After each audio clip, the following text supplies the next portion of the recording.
সব কটা আওয়ামী লীগের লুঙ্গির তলে ছিল। আপনি লন্ডনে ছিলেন, আপনার লোক কোথায় ছিল? মিস্টার ফখরুল সাহেব ওই মোবাইলের মাধ্যমে টাকা ইনা খাইছে, বড় বড় কথা শুধাইছে। আমরা এখন পর্যন্ত শেখ হাসিনার মুখ থেকে শুনি নাই অমুক একটা প্রশাসনের বলছে যে তুমি 2 লক্ষ বা তুমি 10,000 তুমি 5,000 ছাত্র গুলি করে মারি গেলাম, আমার ক্ষমতায় থাকতে হইবে। কিন্তু আমি এরকমও আমরা মিডিয়ায় আমরা শুনছি যে যত লাশ করবে তত শেখ হাসিনার পতন হবে। আপনার ছাত্ররা আপনার টেবিলের উপরে বই ওসি সামনে বলে যে অমুক দারোগারে আমি পুরাইয়ে মারছি। তার মানে কি? অনেক ছাত্ররা বলছে যে মেট্রো রেলে আমরা আগুন দিছি। এখন তারেক রহমানের বলি, আমি যদি তার বিরুদ্ধে যদি নামি আর আমি যদি আপনার মেট্রো রেলে আগুন দিতে যাই বা সরকারি একটা কাঠামোতে আগুন দিতে যাই, আমাকে কি পুলিশ কি আপনার অ্যারেস্ট করবে না? আমার বিরুদ্ধে লাগবে না? তারপর আমি যদি পুলিশের উপরে যদি আমি লাঠিচার্জ করি বা পুলিশের মারার পরিকল্পনা করি, তার পুলিশ কি আমারে মারবে না? না, তারা আঙ্গুল চষবে। পুলিশের আমরা মানুষ মনে করি না, তারা এই দেশের মায়ের সন্তান না। তারাই আপনার এখন দেখেন, এখন যে সরকারে আসছে স্যার বাঁচানোর জন্য সে হুকুম যেভাবে দেবে ওসি থানার, সে এই রকমের পালন করবে। আপনার আমি এই দেশের পক্ষে আমি যদি কথা বলতে যাই, আমার কিনে রাষ্ট্র বিরোধী একটা মামলায় আমার ধরি আমার জেলে দেয়। কিরকমের নজিরবিহীন আছে, এরকম মামলা অনেক খাইছে এতদিনে। আওয়ামী লীগ কাউকে দিয়ে আসে নাই, কাউকে বরণ করে আসে নাই। আওয়ামী লীগ যত কটা দল দেখবেন সব কটা আওয়ামী লীগের লুঙ্গির তলে ছিল। আপনি লন্ডনে ছিলেন, আপনার লোক কোথায় ছিল?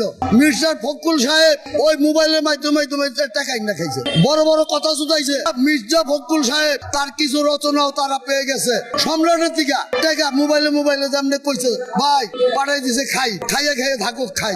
আজকে ফখরুল সাহেব আপনি কোথায় খারিয়েছেন, কোথায় কথা কর? আপনার বাসন্তার কোথায় আসিল? আওয়ামী লীগের লুঙ্গির তলে। আর তারেক রহমান লুঙ্গির থেকে সাইড হয়ে গেছিল।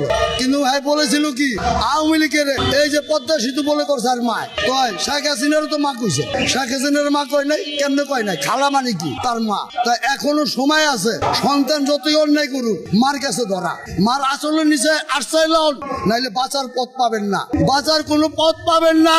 আমরা যতই কিছু করি না কেন, মা কি আঁচলের নিচে ঢুকলে কেউ তার বাই করতে পারবে না। তো এখনো ছায়া আছে, এখনো সময় আছে। আওয়ামী লীগের আঁচলের নিচে আসো, নাইলে তোর মাইয়া সুবিধা দেওয়াই পাবি না। তোর মেয়ে বলছে 4-5 দিন আগে যা কিছু পরিকল্পনা হয়েছে সব বিএমপির তথ্যতে। তো তোরা কই আসিলি? লন্ডনে বাইগন খাইছো।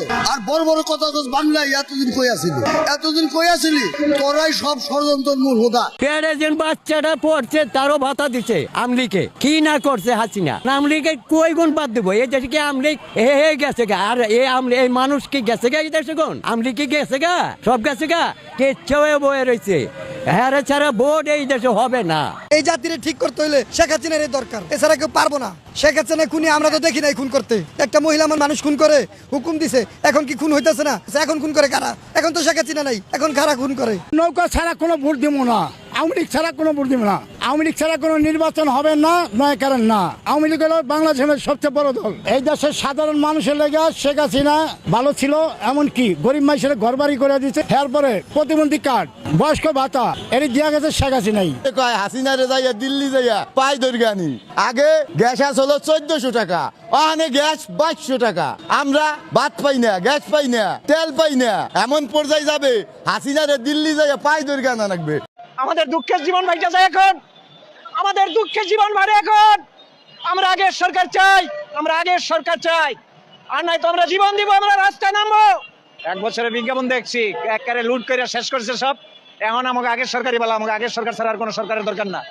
আমরা আগের সরকার অনেক ভালো, অনেক সুখে ছিলাম আমরা।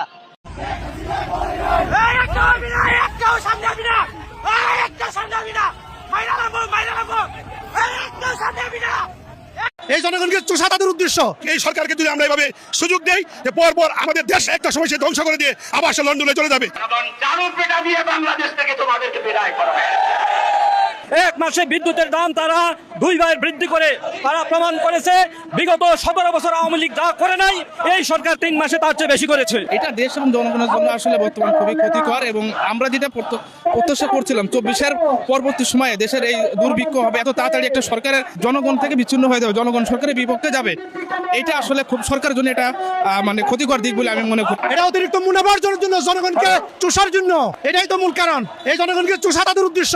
আমরা আসলে আশ্চর্যিত হয়েছি যে 24-এর গণ অভ্যুত্থানের পরে, বিপ্লবের পরে আমরা আশা করছিলাম দেশে একটি জনতা সরকার প্রতিষ্ঠিত হবে। কিন্তু দুঃখজনক হলেও সত্য, তারেক রহমানের সরকার ওয়াদা দিয়ে এসেছিল 2 বছর পর্যন্ত কোনো নিত্য প্রয়োজনীয় দ্রব্যের দাম বাড়ানো পারবে না, অথচ 3 মাসের মধ্যে পরপর 2 বার জ্বালানির দাম বাড়িয়েছে। দুর্বার আন্দোলনের মাধ্যমে এই সরকারকে বুঝিয়ে দিতে হবে দেশের স্বার্থ বিরোধী কোনো কাজ সে করতে পারবে না। সারা বিশ্বে তেলের দাম কমাইছে, তখন তারা তেলের দাম বাড়াইতেছে, তার মানে তারা দ্বিচারিত আচরণ করতেছে। আমরা দেখতে পাচ্ছি যে ফ্যামিলি কার্ড দেওয়ার নামে এবং নানা ধরনের কার্ড দেওয়ার নামে সরকার দেশে অর্থনৈতিক তহবিলকে তছরূপ করেছে এবং দুর্নীতিতে তারা নিমজ্জিত হওয়ার কারণে দেশ সামাল দিতে পারতেছে না, বিদায় তারা নতুন করে জ্বালানি তেলের দাম বৃদ্ধি করেছে এবং এতে জনজীবনে ব্যাপক ভোগান্তি সৃষ্টি হবে। এই গণবিরোধী সিদ্ধান্ত সরকারকে অবিলম্বে প্রত্যাহার করতে হবে।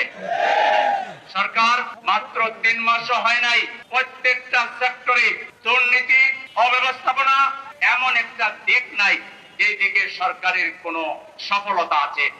দেশের যে পরিস্থিতি 2 মাস পরে তো শেখ হাসিনার হাতে পা ধরে আনবো দেশের জনগণ। দেশের যে পরিস্থিতি হইতাছে, রোডের ভিতরে মানুষ চলতে পারে না, দিনে দুপুরে মনে করেন চাকু ঠেকাইয়া ছিনতাই করে সব লইয়া দা। এই যে আমরা অটো রিক্সা চালাই, রাত্রে 8টা-9টার পরে আমরা তো কোনো জীবনের কোনো নিরাপত্তা নাই, ঠেকাইয়া সবকিছু লইয়া দেয়। এগুলা কি আমরা চাইছি? যুব সমাজ আছে দেশের ভিতরে, দেখেন যেভাবে নিশা খায়া বাবা বেসে ওপেনে, মহল্লা তো পুলিশে যায় না ঠিক মতন, কোন মহল্লা পুলিশ যায় না। এগুলা কি আমরা দেখার লাগে কি আমরা বিএনপির ভোট দিছি? এই যে শেখ হাসিনা যে বাংলাদেশে আসবে, তারা বলতেছে ফাঁসির মঞ্চে নিবে। ফাঁসির মঞ্চটা কোথায় জেলখানা বানিয়েছেন না তকবক করে মানুষকে জানাচ্ছেন? আমরা বলতেছি এটা ইস্যু, এটি বাদ দেন, এটি ফাইজলামি বাদ দিয়া ভালোভাবে এখনো সময় আছে, ভালোভাবে পথে চলেন, নাইলে বাংলার জনগণ বুঝিয়ে দিবে তোরা কোন প্লেটে ভাত খাস। যদি কোন রকমের আওয়ামী লীগ ঢুকে যেতে পারে, আরে বিএনপির কিছুই হবে না, জামাত এনসিবির কোনো খবর থাকবে না। এই এনসিবি জামাত যদি কোন রকমের অপচেষ্টা চালায়, যদি কোন জায়গায় কোনো তারা অশান্তি তৈরি করে, তাইলে আওয়ামী লীগ ঢোকার সম্ভাবনা 100-100 আমি চ্যালেঞ্জ দিয়ে দিতে পারি। আর যদি আওয়ামী লীগ ঢুকতে পারে, তাই এনসিবি জামাতের কোনো অস্তিত্বই থাকবে না। আমার পোলা আখবার না খামারবো, আপনার পোলা পান কেনাডায় লেয়া বাড়া করবো। সোনার বাংলাদেশ তো আপনার আর আমার না, সোনার বাংলাদেশ হলো হাসিনার আর শেখ মুজিবের। কারণ হলো যদি সোনার বাংলাদেশই হইতো তাহলে জনগণের স্বার্থ মতনই চলতো, তাহলে আর আপনার কথা মতন আমার কথা মতন চলতো না। ভোট কিনতে যাওয়ার আগেই কইতেছে তোমার ভোট তো হয়ে গেছে গা, তাহলে এই দেশে যে আবার ভোট নিরপেক্ষ হইব, আমার ভোট যে আমি দিব এটার কোনো গ্যারান্টি নাই। আমার বয়সে আমি আজ পর্যন্ত নির্বাচনে 3বারে 1বারও ভোট দিতে পারি। অবরোধ এমপি দিচ্ছে জনগণের ইয়া করার জন্য, আপনার আমার সুবিধার জন্যই। অনেক এই দেশে তো একতরফা তো রাজনীতি হয় না, রাজনীতি তো পাবলিকই নিয়েই হয়। তাহলে পাবলিকেই যদি রাজনীতি করতে না পারে, আপনি যদি একাই করেন তাহলে তার চলবো না। নির্বাচন দিবই তো, তাল গাছটা তো হ্যাঁ, এই দেশটাই তো হ্যাঁ, এই দেশ তো জনগণের না। যারা যুদ্ধ করে স্বাধীন করছে, আজকাল মুক্তিযোদ্ধা কয়জন আছে? যারা আছে তারা গেছে এই গা। আর মুক্তিযোদ্ধা যারা আমলিক করে হেরাই মুক্তিযোদ্ধা, যারা বিএমপি করে হেরাই পাকিস্তানি রাজাকার। আপনি কিছু কইবেন পুলিশে ধরে আমার এই লইলে বসালা রাজাকার, তাহলে এই দেশে আমার তো দেশ না, দেশ হলো হাসিনা। এটা তো গণতন্ত্র কয় না, এটা হলো রাষ্ট্র। আমি রাজা, আমি সব, আমারই এই দেশ। তো যে মাঠে প্লেয়ার নাই আর প্রতিদ্বন্দ্বী লোক নাই, তাহলে সেই মাঠে তো আপনার একলাই খেলবো, আর খেলা তো লোক নেই, প্লেয়ার নাই। ওই যে সব আমার চারিদিকে আটকে মাইটে রয়েছে, যেন আমি বসাইছি এই থাকবো, আপনারে বসাইছি হ্যাঁ থাকবো, আমি যেরকম সেইটাই। এই দেশে আর কোনো বিরোধী দল দরকার নাই। আমার কথা হলো আপনি যদি উন্নতই করেন, জনগণ আপনারা চাই নিব, তাই না? তাহলে আমার তো বই কিসের? আমি না বেঁধে তত্ত্বাবধায়ক সরকার দিয়ে দিই, তাহলে আপনি দেন না কেন? আপনি ঘরের ভিতরে যদি এক কোনায় বয়া থাকেন, আপনারা খুঁজে বাই করবো জনগণে আমার হাসিনার দরকার আছে, তাহলে আমার তো যে কাম করছি তাহলে তো আমার জানা নিশ্চয়ই ডর ভয় আছে। পদ্মার সাথে করে দিচ্ছে জনগণের, এটা ঠিক আছে, এটা 80,000 মানুষের ওই ডিস্ট্রিক্টের লোকের অনেক সুবিধা আছে। তাই বলে না ঢাকার শহরে যে ব্রিজ করছে, এ হালার হলো পাগল, আমরা হচ্ছে আর এক পাগল। তার কারণ রাস্তার উপর দিয়ে রাস্তা করে না পাইছে চাঙ্কার পুলে, তো জাম তো লাগবেই। এই দেশে রাস্তা কই? সারা দেশ তো বিল্ডিংই। আপনি যাত্রাবাড়িতে উঠবেন, চাঙ্কার পুলে নামবেন, নিশ্চয়ই আপনার 40 মিনিট। এই 40 মিনিটে যদি আপনি নিচ দেন আধা ঘন্টা সময় লাগবে। তাহলে হালারা পাগল হয় নাই? উন্নতই যদি করতো তাহলে এই দেশে মানুষ শান্তিতেও থাকতো, তাহলে চালের দামও বাড়তো না, আলুর দামও 60 টাকা হইতো না, প্রত্যেকটা জিনিসের দামই বাড়তি। করল্লা কিনতে যাবেন 60 টাকা, আলু কিনতে যাবেন না করল্লা 90 টাকা, আলু কিনতে যাবেন 60 টাকা। কি খাবেন এই দেশে? এই দেশে গরিব মানুষের লাভ আছে? 1000 টাকা কামাই করলে পরে একটা কি চলে মানুষের? আপনি বুঝেন না এগুলা? এই যে ধরেন গাড়িটা নিয়ে বাড়াইছি, 300 টাকা ভাড়া মারছি, গাড়ি জমা তুমি 1000 টাকা দিয়ে বাসায় যাবো 300 টাকা লেয়া, তাহলে আমি কোটিপতি না? আমার পোলা আখবার না খামারবো, আপনার পোলা পান কেনাডায় লেয়া ভাড়া করবো, তাহলে তো জিত আমারই। তাহলে এই দেশে গরিব পোলা পান আছে কই? এই বাংলাদেশে গরিব লোক আছে? গরিব লোক আছে ইন্ডিয়া, বাংলাদেশে তো নাই। আজকে যারা তালি দিচ্ছেন আওয়ামী লীগ নিষিদ্ধ হয়েছে, আওয়ামী লীগ বাদ হয়ে গেছে।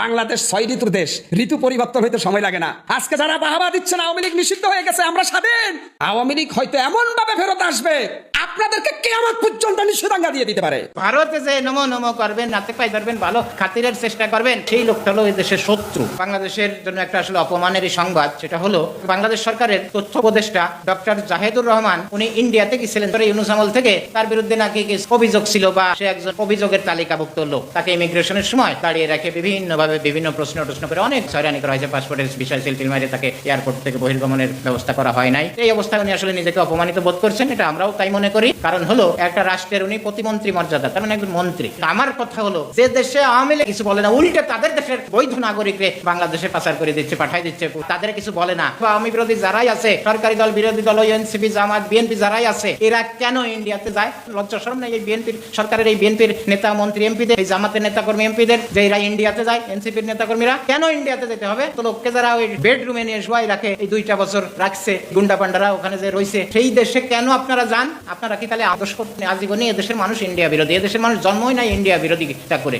আমাদের এই পৃথিবীতে 206টা দেশের মধ্যে সবচেয়ে বড় শত্রু হলো আমাদের ইন্ডিয়া। অনেকে বলে ইন্ডিয়া আমাদের বন্ধু, ওরা হলো বেজন্মা। ইন্ডিয়া হলো আমাদের সবচেয়ে বড় শত্রু। তারা আমাদেরকে 47 সালে ভাগ হয়েছে দ্বিজাতি তত্ত্বের ভিত্তিতে। ওই জাতিটা আমাদের এই জাতিকে ভালো দেখতে পারে না। 71 মাঝখানে ওই শত্রুকে বা ভিন্ন জাতিকে ধ্বংস করার জন্য একটু মায়া কান্না দেখাইছিল। ওটা আসলে উপরে উপরে, ভিতরে ভিতরে বা মনে মনে না, ওটা আসলে অন্তরের না। ওই পক্ষ দেখানো, বন্ধু দেখানো, ওটা হলো শত্রু আমাদেরকে আরো শেষ করার জন্য। সেটা করে তারা সাকসেস হয়েছে। এদেশের সবচেয়ে বড় শত্রু হলো ইন্ডিয়া। তাদের ওখানে কেন যায়? আমার কথা যে ইন্ডিয়ার সাথে কোনো যোগাযোগই রাখা যাবে না। সেখানে কেন সরকারের মন্ত্রী এমপিরা ইন্ডিয়াতে যায়? কোন কারণে যাইতে হবে? ইউনূস সরকার দেখাইতেছে না যে ওদের সাথে সম্পর্ক না রেখেও চলা যায়? 1.5 বছরে সে দেখাইছে না? কেন তাদের সাথে আবার নতুন করে সম্পর্ক করতে হবে? এই দেশে মানুষ একদিন দেখাইতেছে যে সবচেয়ে বড় শত্রুকে আমি চিনি এবং তাদের সাথে আমি কোনো সম্পর্কই রাখিনি, আমি ভালোভাবেই চলছি। অনেক বলে 3 পাশে ইন্ডিয়া, তাতে কি হয়েছে? যে দেশের মতো জায়গায় মংলা বন্দর এবং চট্টগ্রাম বন্দর আছে, সেই দেশের কোনোদিন প্রতিবেশী লাগে না। সেই দেশের আন্তর্জাতিক ব্যবসা বাণিজ্য চলাফেরা সব এই মংলা আর চট্টগ্রাম দিয়েই সম্ভব। ওই দেশের কোনো প্রতিবেশীর দরকার নেই, প্রতিবেশীর সাথে সম্পর্কের দরকার নেই, আরো ভালো চলা যায় যেটা রয়ে গেছে। তারা আমাদের সবচেয়ে বড় শত্রু।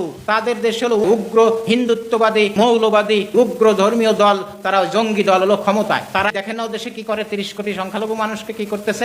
ওই দেশে কেন যেতে হবে? ওই দেশ হলো আমাদের সবচেয়ে বড় শত্রু। তাও একদিক থেকে মনে করে ভালো করছে, যাতে শিক্ষা হয় আর না যায় দেশের কেউ। ওই দেশে যা লাগবে না, আমরা যতই হাতে পাই ধরি, তারা আমাদেরকে ঘৃণাই করবে। কেন আপনি হাতে পাই ধরতে জানেন? ভারত কাঁটাতারের বেড়া দিতে চায় না, বাংলাদেশ সরকার দ্রুত সময়ে কাঁটাতারের বেড়া দিয়ে দেবে, যাতে এদেশের একটা পাখি ওদের আকাশে যাইতে না পারে। দরকার নাই। ওদের সাথে কিসের সম্পর্ক? কেন যাইতে হবে ওদের ওখানে? ওদের ওখানে কেন যান আর যাই অপমান কেন হতে? যারা এখনো সুযোগ পেলে আপনাদের নিশ্চিহ্ন করে ছেড়ে দেবে, তারা ওখানে রয়েছে, তাদেরকে বেডরুমে নিয়ে রাখে এই 2 বছর ধরে, আরো কতকাল রাখবে? আপনাদের ঘৃণা নাই, লজ্জা করে না? এই বিএনপি, জামাত, এনসিপির নেতাকর্মী, মন্ত্রী এমপিদের, প্রধানমন্ত্রীদের সবার ওই দেশের কেন যাবো আমরা? না খেয়ে মরে গেলে ও দেশে যাওয়া যাবে না। সেদিন আমার জেলার বড় 2 নেতা নেত্রী, স্বামী স্ত্রী, তারা চলে গেছে ইন্ডিয়াতে চিকিৎসার জন্য, মেডিকেল ভিসা নিয়ে। লজ্জা শরম থাকা উচিত। বিএনপির নেতাকর্মীরা কেন ইন্ডিয়াতে যাবে? এদেশের যদি চিকিৎসা না থাকে, চিকিৎসা না করে যদি মারাও যায় এদেশের কোনো মানুষ, তবুও আমি মনে করি এদেশের বিএনপি, জামাত, এনসিপির কোনো মানুষ কোনোদিনও ইন্ডিয়ায় যাইতে পারে না চিকিৎসার জন্য। এদেশের চিকিৎসার ব্যবস্থা অনেক ভালো আছে, সেটাই করতে হবে। যদি নাও থাকে এদেশের চিকিৎসা না নিয়ে যদি মারাও যায় কোনো, আমি মনে করি তার ইন্ডিয়ায় যাওয়া উচিত না চিকিৎসার জন্য। এদেশের সমস্ত ইন্ডিয়ার চিকিৎসা ভিসা বন্ধ করে দিতে হবে, ভ্রমণ ভিসা বন্ধ করে দিতে হবে। এরকম বদমাইশ প্রতিবেশী আমাদের লাগবে না। কেন গেছেন আপনি? কেন গেছেন ডাক্তার জাহেদ সাহেব, তথ্য উপদেষ্টা সাহেব? কোনো দরকার আছে? ওদের সাথে যারা সম্পর্ক রাখতে চায়, আমি মনে করি এরা মস্তিষ্ক বিকৃত মানুষ। আপনারা মস্তিষ্ক বিকৃত, আপনাদের মানসিক চিকিৎসা দরকার। আমরা যদি মরেও যাই তাও ওদের সাথে যাবো না। তাও আমাদের একটা গর্ব থাকবে, আমাদের একটা স্বকীয়তা থাকবে, আমাদের একটা মান সম্মান, ইজ্জত থাকবে, সেটা প্রমাণ হবে। মাননীয় প্রধানমন্ত্রীকে বলি, এই সরকারকে বলি, এই দেশের সকল জনগণকে বলি, আপনারা একটা মানুষ ইন্ডিয়াতে কোনো চিকিৎসার জন্য যাবেন না, কোনো কাজে যাবেন না, কোনো কিছু দরকার নেই। ব্যবসা বাণিজ্য অন্যদের সাথে করেন, এটা তো প্রমাণ করে গেছে ইউনূস 1.5 বছরে। তোদের না হলে আমরা চলতে পারি। ওদেরকে বয়কট করে যদি চলা যায়, তাহলে এই বাংলাদেশি জাতি 20 কোটি মানুষ শান্তিতে থাকতে পারবে। আর ওদের সাথে নমো নমো করে যদি কেউ চলতে চায়, তার পরিণতি আসলে খুব খারাপ হবে। এদেশের মানুষ যখন ভারত বিরোধী হবে, বুঝবেন যে দেশের সে প্রকৃত এই বাংলাদেশ প্রেমিক একজন মানুষ, এই দেশটাকে সে ভালোবাসে, সে দেশপ্রেমিক একজন মানুষ। আর যে ওই ভারতে যে নমো নমো করবেন, নাতে পাই ধরবেন, ভালো খাতিরের চেষ্টা করবেন, বুঝবো যে সেই লোকটা হলো এই দেশের শত্রু। ভারতীয় অন্য দেশে যান, ওই চীন যান, ওই আমেরিকা যান, ওই ইউরোপে যান, তাও শান্তি পাবেন। কিন্তু ওই দেশটাই যায় না। ওই দেশটা গেলে এইভাবে অপমানই হবেন, আর ওই দেশটাকে শত্রু হিসেবে চিনেন। শত্রু হিসেবে চিনে এদেশের যে আপনি দেশপ্রেমিক, সেটা প্রমাণ করেন। তাহলে এদেশের মানুষ আপনাদেরকে ভালোভাবে ভালো জানবে এবং সারা জীবন আপনাদের শ্রদ্ধার সাথে স্মরণ করবে। এটা চোরের দেশ, কি যে এটা স্বাধীন দেশ। এটা আমি আপনাদের যত ভাষাই বুঝাই, কিন্তু আপনি বুঝবেন না আমার ব্যাপারটা। আমার বউ বলা মানে আমার ছেলে সন্তানের রিজিকটা লয়ে গেছে করা, আমার খুব কষ্ট লাগে। আর ভাই বোন মাইয়াটা আমি স্কুলে যাওয়া বন্ধ করে দিচ্ছি এর চোরের কারণে। 5 আগস্টের স্বাধীনতার মূল্য আমরা এই ভাবে পাইতেছি। আগে জায়গায় জায়গায় যেরকম আমরা গাড়ি লয়ে গেলে সে ড্রাইভারের প্রশ্ন করা হইতো, পুলিশ যাত্রীর প্রশ্ন করা হইতো, কই জায়গাতে আইছেন, কই যাইতেছেন। এখন পুলিশ এতিমের মতো খাড়া থাকে, কিন্তু সাধারণ যে জনগণ, গাড়ি ড্রাইভার যে চালায় যাইতেছে, এর কি ভেলকামি দিব কি দিব না, এর সাথে কিছু আছে কি কি নাই? আমার অটোটাই গত সোমবার দিন লয়ে গেছে। পুলিশ যদি জায়গায় জায়গায় চেক দিত, জায়গায় জায়গায় জিজ্ঞাসাবাদ হইতো, তাহলে চোররা ধরাইতো। এখন বুক খুলে স্বাধীন রাষ্ট্র পায়, স্বাধীন বেলে চুরি করতেছে। স্বাধীনতার ফল পাইতাছি আমরা এই বেলে 5 বছর চলতে থাকলে এই দেশের গরিব ভাত খায় বাঁচতে পারবো না, না খায় মরে যাবে এমনি। আজকে আমি 1 লাখ টাকা ঋণ হয়ে গেছি, এই কিস্তিতে টাকা লইয়া আমি এই গাড়ি কিনছি। একটা কিস্তি দিতারি নাই বড় ভাই, চোরে গাড়িটা লয়ে গেছে। দেখতে শুনতে এরা পুরো ডিভিনশিলের লোক, মানে পুলিশের লোক। এদের কোনো জিজ্ঞাসাবাদ নাই, কোনো কিচ্ছু নাই। এরা মন স্বাধীন চলতেছে, মন স্বাধীন গরিব মানুষের ভাষা দিতেছে জায়গায় জায়গায়। এরকম আজকে আমি ভাইসা গেছি, কালকে আরো রিক্সাওয়ালা ভাইসা যাবো। স্বাধীনতা থাকলে আজকে আমি এই ঋণের বোঝা আমার ঘরে আজকে পড়তো না। আমি এই ঋণ করছি, কিস্তিতে টাকা উঠাইছি, কি লেগে? আমার সুখের জন্য, আমার ছেলেপের একটু আরামের জন্য, জানি 2টা ডাল ভাত খায়া মাছ তরকারি খায়া বাঁচতে পারি। আজকে কি এখন এই চোর যে গাড়ি নিয়ে গেল, আজকে কি এই কিস্তির যে ফোজা হেডা পামু না পোলাপানের জন্য 2টা ডাল ভাতের টাকাটা সংগ্রহ করবো? সবসময় ভয় কাজ করে। এই যাও 500-700 মিলাইছি, এই যে বড় ভাই 200 মিলাইছি, যাইতে যাইতে রাতের 12টা বাজে যাবো গা, 500 টাকা জমা, আর নিজের 500-700 টাকা মিলাইতে রাতের 12টা বাজে যাবো গা। ঘরে যাইতে যাইতে রাতের আমার একটা, এই যে 1 ঘন্টা গাড়িটা চার্জ দিয়ে যখন রাতের গভীর রাতে আমি ঘরে যাবো, আমার ভিতরে ভয় কাজ করে। এই নিয়ে আমার কেউ চিন্তাবাজি ধরলো, এই নিয়ে আমার পকেট মারি ধরলো, এই জিনিসটা সবসময় ভাই বড় ভাই ভিতরে ভয় কাজ করে। এটা আমি আপনার যত ভাষাই বুঝাই, কিন্তু আপনি বুঝবেন না আমার ব্যথাটা। আমার বউ বলবেন আমার ছেলের সাথে রিজিকটা লয়ে গেছে ঘরা, আমার দুঃখ কষ্ট লাগে। আমি কি এখন এই কিস্তিওয়ালা কি সেটা মানবো? কখনোই মানবো না। কিস্তিওয়ালা কিস্তি টাকা দাও আর গাড়িওয়ালার গাড়ি জমা দাও, এই দুধটা দিয়া তারপরে নিজের 500 টাকা মিলাইতে বড় ভাই রাতের 12টা 1টা বাজে জায়গা। অনেক সময় মিলে, অনেক সময় মিলে না, কিন্তু ওই 2টা টাকা নাম যতক্ষণ না মিলবো ততক্ষণ এই গাড়ি বন্ধ হইব না, এই গাড়ি চলবো, এই মাইসের টাকাটা দেওয়া যাইতেই হইব। আজকে ভাইবেন মাইয়াটা আমি স্কুলে যাওয়া বন্ধ করে দিচ্ছি, কারণ আমি এখন আর অর্থ জোগাইতে পারি না, আমার পক্ষে সম্ভব না। এই খরচ আমার মেয়ের লেখাপড়াটা বন্ধ হয়ে গেল এই চোরের কারণে। এই স্বাধীন করে আমরা এটি পাইছি আজকে, এটাই ছিল স্বাধীনতা। সেই 5 আগস্টের স্বাধীনতার মূল্য আমরা এই ভাইলে পাইতেছি। আজকে আমি পাইছি, কালকে আরো 30 চালা পাইবো। 1000 টাকা দিমু, তারপরে যায় আমার ভাতের টাকা আসবো। এরপরে 1500 টাকা কখন মিলামু? টাকা কি গাছের পাতা? চাইলে মানুষ দিয়ে দেয় না, অনেক পরিশ্রম করতে হয় টাকার জন্য। টাকার অভাবে ঋণী হয়ে মেয়ের লেখাপড়া বন্ধ করে দিয়েছেন, আসলে বাবা হিসেবে এই জিনিসটা আপনার কাছে কেমন লাগে? আমি এটা মাইনে নিতে পারতেছি না। মন চায় অনেক সময় নিজের গায়ে নিজে কেরাসিন জ্বালায়, নিজের আগুন নিজে জ্বালায়, নিজে চলে যায়। কারণ এক সময় এই মেয়ের ভবিষ্যৎ আমি আজকে নষ্ট করে দিলাম, এই চোরের কারণে নষ্ট হয়ে গেল। এটা চোরের দেশ, কে যে এটা স্বাধীন দেশ? স্বাধীন হইলে এরকম হয়? 71 মুক্তি স্লোগান ছিল, দেশ বাঁচাও, জয় বাংলা, জয় বঙ্গবন্ধুর দেশ, স্বাধীনতার দেশ। এক ডাকে সাড়া দিয়েছিল দেশের 7.5 কোটি মানুষ। একটা ডাক কে দিয়েছিল?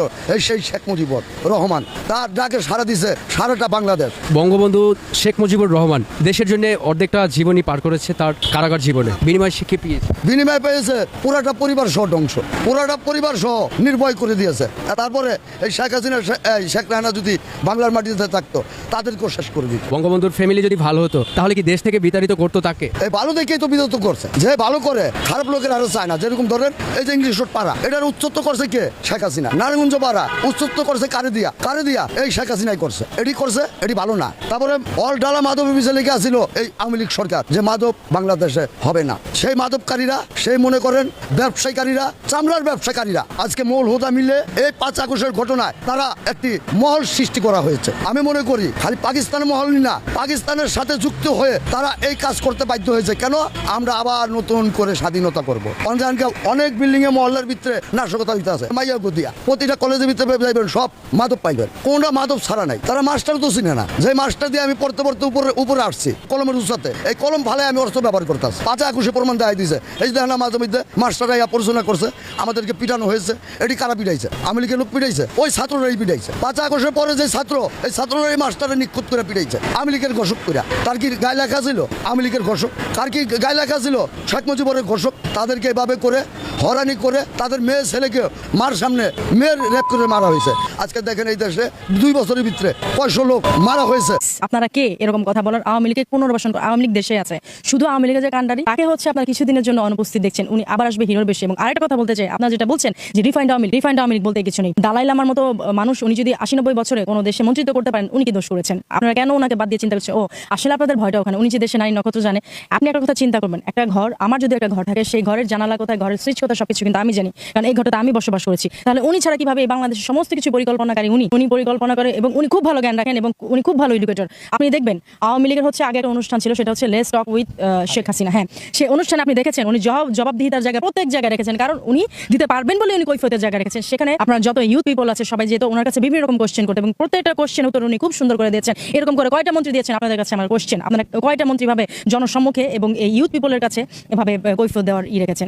এখন আপনাদের জনসভায় যদি হামলা করে, আপনারা তো জনসভায় যাবেন না ভয়তে, আপনারা তো পোশাক করে তারপর ওখান দিয়ে ভয়তে আইয়ে পড়বেন, আপনারা ওখানে গিয়ে ফিট পড়বেন। আর বঙ্গবন্ধুর মাথার উপরে ছিল অস্ত্রের ঝঞ্ঝানি, আর নিচে বসে জনসাধারণের কাছে তার সেই যুদ্ধের প্রস্তুতি রণকৌশল তিনি দিয়েছেন। এই 7ই মার্চ বাতিল করবে, আমার মামুর বাড়ির বেসাত পেয়ে গেছে। কি রে কি জেনারেল জিয়াউর রহমান তিনি নিজের কণ্ঠে, দ্যাথহীন কণ্ঠে তিনি সাংবাদিকদের একটি জিজ্ঞাসাবাদে তিনি বলেছেন যে বঙ্গবন্ধু তো মহান নেতা, 7ই মার্চের প্রেরণা ছিল আমার স্বাধীনতার যুদ্ধে ঝাঁপিয়ে পড়ার অন্যতম কারণ। তাহলে আপনি জিয়াউর রহমানকে বাদ করতেছেন, আপনি 9 জন সেক্টর কমান্ডারকে বাদ করতেছেন, আপনি আতাল গনি ওসমানীকে বাদ করতেছেন, আপনি হচ্ছে তাজউদ্দিনকে অসম্মান করতেছেন, আপনি নজরুল ইসলামকে অসম্মান করতেছেন, যে হুজুর বাসারি 9ই মার্চের ভাষণে বলছে যে বঙ্গবন্ধু 7ই মার্চের ভাষণের পক্ষে আমি, আপনি সেই 9ই মার্চের সেই হুজুর বাসারিকে আপনি অপমান করতেছেন। তাহলে এটা তো অবশ্যই ইতিহাস বিকৃত, ইতিহাস বিকৃত। আজকে অনেকে বলে কি জানেন, জয় বাংলার পরিবর্তে নাকি জয় পাকিস্তান বলা হয়েছিল। হায় রে নরধম নরপশু এবং কি বলে ওটাকে বর্বরের দল। তৎকালীন সময়ে আসম আব্দুর রব তিনি পরবর্তীতে জাসদ গঠন করে, তার থেকে তো বিরোধিতা বঙ্গবন্ধু বেশি কেউ করেনি। তিনিই বলেছেন, বঙ্গবন্ধুর পায়ের কাছে তিনি বসা ছিলেন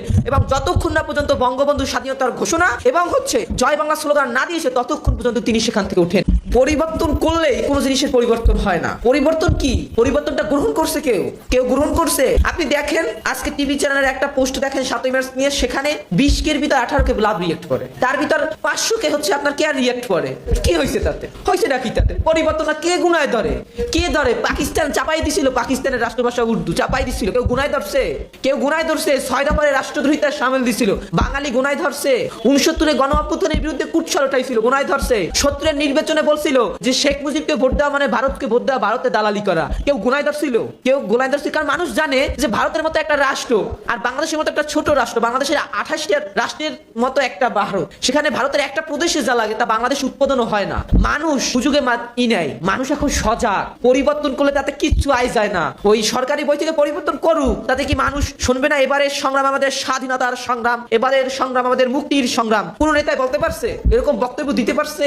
কোন নেতায় বলতে পারছে সুদৃঢ় এবং সুকৌশলী ভাবে? পারে নাই, পারে নাই। পারবে কেমনে? দেশের প্রতি দায়বদ্ধতা থাকতে হয়, জনগণের প্রতি দায়বদ্ধতা থাকতে হয়, স্বাধীনতার প্রতি দায়বদ্ধতা থাকতে হয়। বঙ্গবন্ধু শেখ মুজিবুর রহমানের 7ই মার্চের ভাষণে তিনি গণতন্ত্র, সমাজতন্ত্র, ধর্মনিরপেক্ষতা, জাতীয়তাবাদ এবং এই দেশের মানুষের মুক্তির বীজ বপন করে। সেই ভাষণের ভিতর নিহিত ছিল স্বাধীনতার সেই যুদ্ধের প্রস্তুতি। 26শে মার্চ ঘোষণা হয়ে গেল আর যুদ্ধ হয়ে গেল কেন? একদিনে কি যুদ্ধের প্রস্তুতি হয়েছিল? 7ই মার্চের ভাষণের পর সমগ্র জাতি বুঝে গিয়েছিল যে আমাদেরকে যুদ্ধের ময়দানে নামতে হবে। যুদ্ধের দামামা বাজছে, পাকিস্তানি হানাদার বাহিনীর শেষ সৈন্যটিকে বাংলার মাটি হতে উৎখাত করতে হবে। সেই ম্যান্ডেট নিয়ে সমগ্র বাঙালি জাতি 7ই মার্চে তৎকালীন রেসকোর্স ময়দান, বর্তমান শরৎদি উদ্যানে নারী, পুরুষ, যুবক, যুবতী, কৃষক যার যার স্থান থেকে ছুটে এসেছিল। কেন ছুটে এসেছিল? যুদ্ধের প্রস্তুতি কিভাবে গ্রহণ করা যায় তা শুনতে। যুদ্ধে প্রস্তুতিতে বঙ্গবন্ধু কি বলেছে? আমি যদি নাও থাকি, আমি যদি হুকুম দেবার নাও পারি, তোমরা তোমাদের সংগ্রাম চালিয়ে যাবে। এখানে বঙ্গবন্ধু কি একেবারে পরিপূর্ণভাবে বলে দিয়েছে যে তার অনুপস্থিতিতে কি করতে হবে? সংগ্রাম করতে হবে। বঙ্গবন্ধু নেই, সংগ্রাম করতে হবে।